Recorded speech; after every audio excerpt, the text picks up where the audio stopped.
Итак, утро 24 число октября, тест номер 5.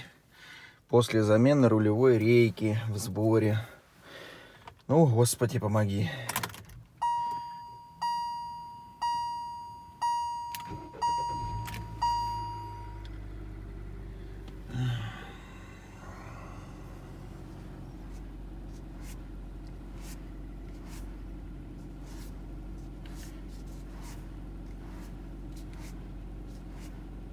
Звука не наблюдаем.